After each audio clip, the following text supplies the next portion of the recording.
savoureuse. On part pour le sud, sauf Lise que vous avez choisi de prendre de la hauteur et de nous en mettre plein les yeux ce matin. Mais oui, on va un peu sortir de la promenade des Anglais. On va à environ 50 km de Nice, 40 km d'Antibes, sur le plateau de Cossol. C'est ici que se trouve l'observatoire de la Côte d'Azur, installé sur le plateau de Calerne, dans un espace semi-désertique de 20 km². Nous sommes en ligne avec Philippe Sti, qui est directeur de recherche au CNRS, un passionné et un grand connaisseur de ce site. Bonjour Philippe.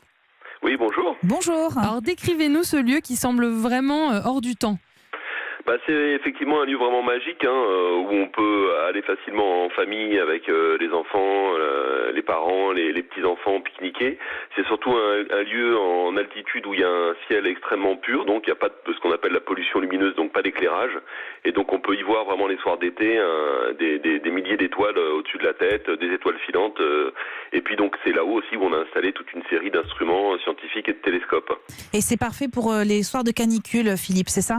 Exactement, on est à 1100 mètres, à 1100 mètres d'altitude et donc il fait en permanence vraiment au plus chaud là, il doit faire une vingtaine de degrés, donc c'est vraiment super. Le bonheur. Ouais, le bonheur. Et vous le disiez, alors ça a été inauguré en 1974, à l'époque c'était vraiment destiné, c'est une sorte de laboratoire en fait par rapport justement à tous ces instruments et notamment l'interféromètre. Qu'est-ce que c'est l'interféromètre ? Alors l'interféromètre, c'est quelque chose qu'on a inventé effectivement en partie à Cossol, à l'observatoire, autour de deux instruments qui s'appelaient I2T, un petit interféromètre, et après un grand instrument avec des télescopes d'1,50 m.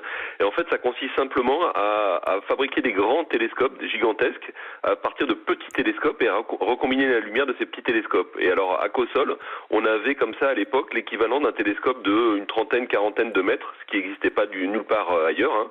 Et on a développé ces techniques-là qu'on a maintenant installées sur des grands observatoires, notamment au Chili, donc où il y a non plus des télescopes d'1 mètre maintenant, mais des télescopes de 8 mètres, et on recombine la lumière de ces télescopes de 8 mètres, comme on a pu l'inventer en fait à Cossol. Si je me souviens bien, Philippe, pour avoir visité le site à plusieurs reprises, ces petits télescopes, ils étaient placés sur des rails, c'est ça, pour les faire bouger, ouais. C'est ça, ouais. Donc on avait tout un système de rails qui permettait donc de changer en fait la taille de ce télescope virtuel entre, on va dire, une dizaine de mètres et jusqu'à 40 mètres. Et on les avait mis effectivement sur des rails pour les déplacer. Et puis si vous êtes allé les voir, vous avez vu que ça ressemble plutôt à des bouteilles d'orangina. Ces télescopes, c'était assez original. Et est-ce qu'avec la traditionnelle nuit des étoiles filantes au mois d'août, ça va se concrétiser par des événements pour vous au plateau de Cossol ? Alors il y en a eu un très récemment, c'était dans le cadre du premier homme sur la Lune. Oui, On a dimanche dernier, on avait fait toute une opération pour observer la Lune notamment. Il faut savoir aussi que là-haut, donc il y a un laser. Je pourrais vous en parler un peu plus tard, si vous voulez, qui tire sur la Lune en permanence. Mais sinon, au mois d'août, il n'y a pas vraiment d'événement. Mais par contre, le plateau se visite tous les jours et puis il est libre d'accès. Donc si le mieux pour observer des étoiles filantes au mois d'août, c'est de monter là-haut avec une chaise longue, de s'allonger et puis de regarder le ciel.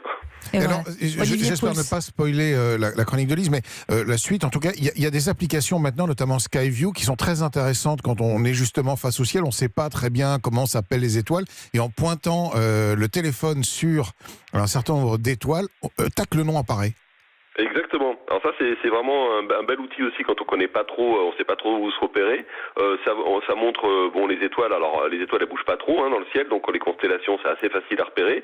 Mais ça montre aussi tout ce qui se balade, toutes les constellations de satellites, notamment de télécommunications, la station spatiale. Ça peut montrer aussi les planètes donc qui se déplacent. En ce moment on voit bien Jupiter, Saturne dans le ciel. Donc c'est vraiment une application à avoir dans la poche pour pouvoir effectivement se repérer dans le ciel.